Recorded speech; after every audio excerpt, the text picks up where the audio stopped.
नमस्कार. ग्रेट भेटमध्ये तुमचं मनपूर्वक स्वागत. आज माझ्या सोबत आहेत राज्य निवडणूक आयुक्त नीला सत्यनारायण. या पदावर बसणाऱ्या त्या देशातल्या पहिल्या महिला अधिकारी आहेत. पण नीला सत्यनारायण या केवळ अधिकारी नाहीत, त्या लेखिका आहेत. वैयक्तिक आयुष्यात सुद्धा त्यांनी एका मोठ्या संघर्षाला तोंड दिलंय. आपण आज प्रयत्न करणार आहोत या सगळ्या संघर्षाचा वेध घेण्याचा. मॅडम, तुमचं स्वागत IBN लोकमतमध्ये. नमस्ते. आणि तुम्ही देशातल्या पहिल्या महिला अधिकारी आहात. महाराष्ट्रात नाही, पहिली नाही. पहिल्या महिला अधिकारी म्हणजे निवडणूक आयुक्त होणाऱ्या नाही आहेत, अजून इतर राज्यांमध्ये, पण महाराष्ट्रातली पहिली आहे. महाराष्ट्रातल्या पहिल्या महिला निवडणूक आयुक्त आहात. एवढ्या वर्षानंतर म्हणजे महाराष्ट्र राज्याच्या निर्मितीनंतर 1960 नंतर सावित्रीबाई फुलेंच्या महाराष्ट्रामध्ये पहिल्यांदा 2009 साली तुम्ही या पदावर बसलात. आज 3 वर्ष झाली आहेत तुम्हाला. हा 3 वर्षाचा जो प्रवास आहे, कारण महाराष्ट्रात पहिल्यांदाच महिला अधिकारी निवडणूक आयुक्त होत होत्या, त्यामुळे अनेकांच्या मनामध्ये शंका होती. पण 3 वर्षामधला हा जो प्रवास आहे तो तुम्हाला कसा वाटतो? एक आव्हानात्मक असं हे पद आहे. 37 वर्ष IAS ऑफिसर म्हणून प्रशासकीय सेवा केली, पण त्याचा ढाचाच वेगळा होता, त्याचा खाक्याच वेगळा होता. तिथे कसं असतं की 3 टायर सिस्टीम आहे. एक चीफ मिनिस्टर आहे, मंत्रिमंडळ आहे, त्याच्यावर आपल्या विभागाचा मंत्री असतो. आपण जेव्हा ज्युनियर असतो तेव्हा सचिव असतात, आपण सचिव असतो तेव्हा सुद्धा आपल्या एक डोक्यावर छत्र असतं, असं म्हणायला हरकत नाही.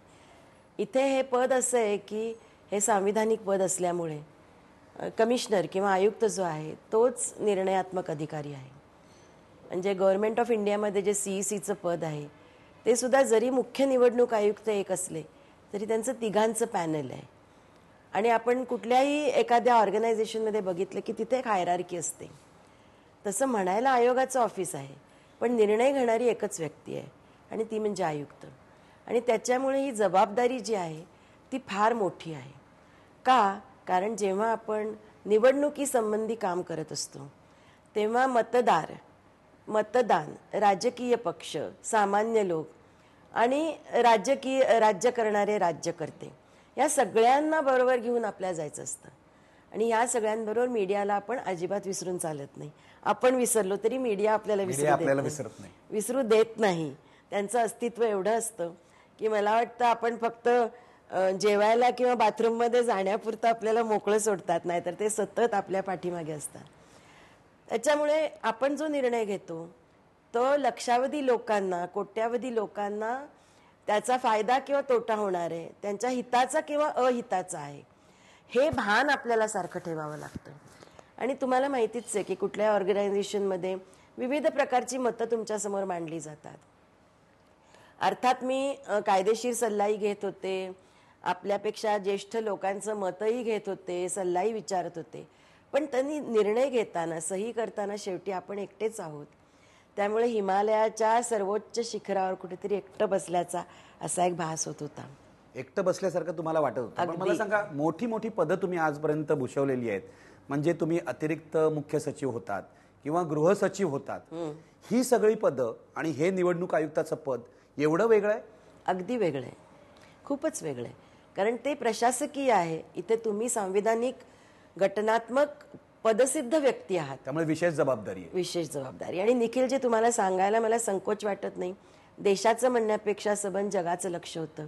कारण मुंबई ही अशी आर्थिक राजधानी आहे भारताची की इथे सगळे कॉन्सुल जनरल्स वगैरे सुद्धा सातत्याने डोळ्यात तेल घालून आपली निवडणूक फॉलो करत होते. म्हणजे मला आश्चर्य वाटलं की आता 15 ऑगस्टच्या निमित्ताने मुख्यमंत्र्यांनी एक पार्टी ठेवलेली होती, त्याच्यामध्ये सगळे कॉन्सुल जनरल आले होते. त्यातला प्रत्येक कॉन्सुल जनरल मला सांगत होता, आणि त्यांना उच्चार आले नाही तरी पंचायती राज असं करून पण ते त्यांचा मुद्दा मांडत होते. आणि त्यांचं सगळ्यांचं किती लक्ष होतं, आपण कसे वागतो. त्याच्यामुळे आपली जी जबाबदारी आहे ती केवळ निर्णयावर जबाबदारी अवलंबून न राहता तुम्ही उठता कसे, बोलता कसे, वागता कसे, तुमचा संयम कसा आहे, तुमचे शब्द कसे आहेत, आणि तुमचं एकूण जे व्यक्तिमत्व आहे, तुमची प्रतिमा कशी आहे.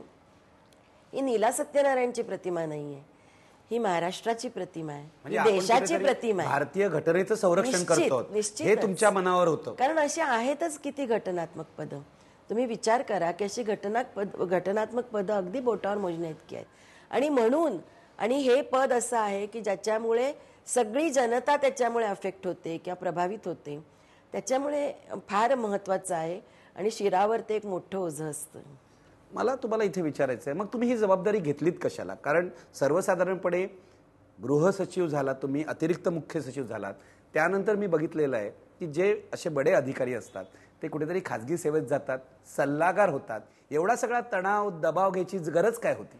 मी रिटायर झाल्यानंतर 4 महिने मस्तपैकी घरी राहत होते आणि आजी झालेली होते. त्याच्यामुळे मी पूर्ण गृहिणीच्या भूमिकेत होते, आजीच्या भूमिकेत होते, लेखिकेच्या भूमिकेत होते, संगीत दिग्दर्शकाच्या भूमिकेत होते. आणि अचानक एक दिवस मला मुख्यमंत्र्यांच्या ऑफिसमधनं फोन आला की तुम्हाला मुख्यमंत्री साहेबांनी भेटायला बोलवलेलं आहे. आणि ॲक्च्युली फोन आला तेव्हा मी मुंबईच्या बाहेर होते. अशोक चव्हाण मुख्यमंत्री होते. अशोक चव्हाण मुख्यमंत्री होते. आणि त्यांच्या सचिवांना मी सांगितलं की कशाबद्दल आहे. त्यांनी सांगितलं ह्या पदाबद्दल आहे. मी म्हणाले की अहो मी अर्जच केला नाही आहे त्या पदासाठी. तर तुम्ही अर्जही केला नाही, मी अर्जही केला नव्हता. तर ते म्हणाले की नाही मुख्यमंत्र्यांनी एकदा भेटायला तर या, मुख्यमंत्री जेव्हा बोलवत आहेत तेव्हा भेटायला यायला काय हरकत आहे. म्हणून 2 दिवसांनी जेव्हा मी मुंबईत परतले तेव्हा मी मुख्यमंत्र्यांना भेटायला गेले. मुख्यमंत्री मला पहिलं वाक्य असं म्हणले की मी तुमची मुलाखत घ्यायला तुम्हाला बोलवलं नाही आहे, मी फक्त तुमची कन्सेंट घ्यायला, तुमचा होकार घ्यायला तुम्हाला बोलवलं आहे. त्यांनी सांगितलं की मी सगळ्या थरातल्या लोकांशी कन्सल्टेशन्स केली आणि बऱ्याच लोकांशी विचारविनिमय करून सगळ्यांनी तुमचं नाव मला सांगितलं की या पदासाठी मी योग्य आहे आणि म्हणून मी तुमची निवड केली. मग मी त्यांना सांगितलं की सर पण मी अर्जही केलेला नाही.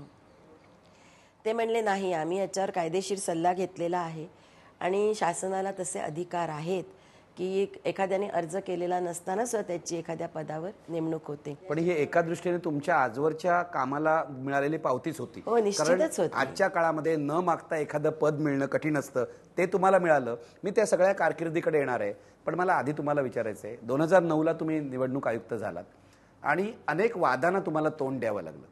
मला आठवतंय अजित पवार यांनी आचारसंहिता लागू झाल्यानंतर एका पुलाचं उद्घाटन केलं होतं, त्यावरून राज ठाकरेंनी तुमच्यावर टीका केली. ही जी इलेक्ट्रॉनिक मशीन्स आहेत ती बंद करा म्हणून शिवसेनेने मोर्चा काढला. मीडियामध्ये वेगवेगळ्या प्रकारच्या बातम्या आल्या, तुमच्यावर एकूण सर्व बाजूने हल्ले होत होते. तुम्ही त्याला तोंड कसं दिलं? मी पहिले स्वतःला आन्सरेबल आहे आणि मी जर जे करते आहे ते प्रामाणिक आहे, कायद्याच्या चौकटीत आहे, तर आपण ते समजावून सांगावं. मीडियानी मला एका तऱ्हेने खूप सपोर्ट केला की मी जे रोज निर्णय घेत होते ते अगदी शेवटच्या माणसापर्यंत पोचवण्याचं काम, गावागावातनं पोचवण्याचं काम, चॅनल्सच्या द्वारे पोचवण्याचं काम मीडिया करत होती. आणि त्यामुळे माझ्याकडनं जी कम्युनिकेशन जिल्हाधिकाऱ्यांना किंवा म्युन्सिपल कमिशनर जात होती त्याच्या अगोदर त्या बातम्या लोकांपर्यंत जाऊन पोहोचत. पण दुसऱ्या बाजूला मीडिया तुम्हाला छळतही होता, तुम्हाला वेडेवाकडे प्रश्न विचारत होता. छळत होता म्हणण्यापेक्षा ते मी नंतर सांगेन, पण आता मी जे चांगलं बोलते ते मला चांगलं बोलताय तुम्ही. तर खूप मला त्यांनी मदत केली. किंवा आता तुम्ही म्हणलात तसे ज्या बाबतीत कॉन्ट्रोवर्सीज झाल्या त्या बाबतीत सुद्धा मीडियानी माझी बाजू पण निश्चितच मांडली होती आणि प्रेसनी पण मांडली होती. त्याच्यामुळे मला असं काही म्हणायचं नाहीये. पण मला असं वाटतं कुठेतरी एक सनसनाटी न्यूज तयार करण्याच्या नादात किंवा TRPच्या नादात मीडियानी खूप वेळेला पूर्ण माझी बाजू समजून घेतली नाही किंवा नियम पूर्ण समजून घेतले नाहीत असं मला फिलिंग आलं आणि त्याच्यामुळे मी थोडीशी आहत पण झाले, दुःखी झाले. मला इथे तुम्हाला विचारायचं आहे की अजित पवारांच्या बाबतीमध्ये आचारसंहिता लागू झाल्यावर त्यांनी उद्घाटन केलं, हे आक्षेपार्ह होतं, पण त्यांनी माफी मागितल्यावर तुम्ही त्यांना माफ केलं, यावर आक्षेप घेण्यात आला. तुमची भूमिका काय होती? माझी भूमिका अशी होती की ज्या दिवशी आचारसंहिता लागली, म्हणजे ज्या दिवशी आपण निवडणूक कार्यक्रम घोषित करतो त्या क्षणापासून आचारसंहिता सुरू होते. आता आपण ते बदलले, आता आपण त्या दिवशीच्या मध्यरात्रीपासून केले ते. त्या दिवशी काय झालं की अजित पवार साहेबांनी एक उद्घाटन केलं पुलाचं आणि त्यांनी परवानगी घ्यायला पाहिजे होती आयोगाची, कारण बऱ्याच लोकांचे कार्यक्रम पूर्वनियोजित होते. त्यांनी परवानगी घेतली, आम्ही त्यांना काही कंडिशन्स घातले आणि त्यांनी त्यांची कार्यक्रम पूर्ण केले. पण अजित पवारांच्या बाबतीत काय झालं की त्यांनी विचारलं नाही, परवानगी घेतली नाही आयोगाची आणि उद्घाटन केलं. आचारसंहितेचा तो निश्चितच भंग होता. त्याच्यामुळे मी त्यांना नोटीस काढली. वास्तविक पाहता तुम्ही ह्या गोष्टी अप्रिशिएट करा की ज्या राज्य शासनाने माझी नेमणूक केली त्याच्यातले ते उपमुख्यमंत्री होते. असे एवढी मोठी व्यक्ती असताना त्या व्यक्तीची जर चूक झाली तर त्याला नोटीस काढण्याचं सुद्धा धारिष्ट लागतं. मला आमच्या ऑफिसमधल्याही बऱ्याच लोकांनी सांगितलं की ते आपण दुर्लक्ष करूया, फारच लोकांनी आरडाओरडा केला तर मग बघूया काय करायचं. पण मी मगाशी म्हटल्याप्रमाणे मला जे योग्य वाटलं त्याप्रमाणे मी त्यांना नोटीस काढली. त्यांना नोटीस काढल्यानंतर त्यांचं मला असं उत्तर आलं की ही चूक झालेली आहे, परंतु भविष्यात अशी चूक पुन्हा होणार नाही याची मी काळजी घेईन. आता आचारसंहितेचं जे आपलं पुस्तक आहे त्या पुस्तकामध्ये 2च प्रकारच्या शिक्षा आहेत. एक म्हणजे असं जर कोणाची आपण चूक निदर्शनाला आणून दिल्यानंतर त्यांनी त्याची चूक कबूल केली आणि माफी मागितली तर त्याचं प्रकरण बंद करण्यात येतं. मीडियाने जे म्हटलं की मी त्यांना माफ केलं, माफ करणारी मी कोणीच नाही. पण यामध्ये काही हे शिक्षा प्रकरण नाहीये. पण शिक्षा आहे केव्हा की जेव्हा एखादा खुनासारखा अपराध घडतो किंवा तुम्हाला आठवत असेल अमरावतीला ती 1 कोटीची कॅश पकडली होती. हा मोठा गुन्हा होता, गंभीर गुन्हा होता. त्याचं प्रकरण रीतसर कोर्टात गेलं. आता ही आचारसंहिता किंवा आपण ही जी नोटीस काढतो त्याचा हेतू एवढाच असतो की तुम्ही जर का काही आचारसंहितेचा भंग होईल असं करत असाल किंवा मतदारांवर प्रभाव पडत असेल असं काही करत असाल तर त्याच्यावर अंकुश ठेवण्याचं काम फक्त आयुक्तांचं आहे. ते काम मी प्रामाणिकपणे केलं आणि मला असं वाटतं की त्याच्यानंतर राजकीय पक्षांनी जी विविध विधानं केली ती थोडंसं जर हे समजून घेतलं असतं तर माझ्यावर एवढी टीका झाली नसती. तुम्हाला असं वाटतं की निवडणूक आयोगाचा जो रोल आहे, त्याची जी भूमिका आहे, हिच्याविषयी जी समज पाहिजे राजकीय पक्षांमध्ये किंवा मीडियामध्ये ती नसल्यामुळे हे होतं? कारण विरोधी पक्ष नेहमीच निवडणूक आयोगाविषयी निवडणूक आधी संशय व्यक्त करतात. महाराष्ट्रात सुद्धा शिवसेना असं म्हणाली नको नको, हे इलेक्ट्रॉनिक मशीन्स नको, मोर्चा काढला त्यांनी. तुम्हाला काय वाटतं की समजून घ्यायला पाहिजे निवडणूक आयोगाचा रोल काय आहे? अगदी निश्चितच तुम्ही बरोबर खूप सुंदर मुद्दा काढलात. समजून तर घ्यायला हवं, पण मला आणखीनही असं वाटतं की फक्त राजकीय पक्षांनी नाही, इव्हन राज्य शासनामध्ये खूप जास्त अज्ञान आहे या बाबतीत. आणि त्यांना असं वाटतं की एक माणूस रिटायर झाला आणि त्याची नेमणूक झाली की तो काहीतरी वेगळंच काम करतो आहे आणि त्याचा आपल्याशी काही संबंध नाही. एकतर हे पद संविधानात्मक आहे, घटनात्मक आहे याची जाण नाही आहे, आमच्या मर्यादा काय आहेत, आमचे अधिकार काय आहेत याचं काही भान नाही आहे. आणि प्रत्येक माणूस म्हणतो की नाही नाही हे तुमचं चुकलं, हे तुमचं चुकलं.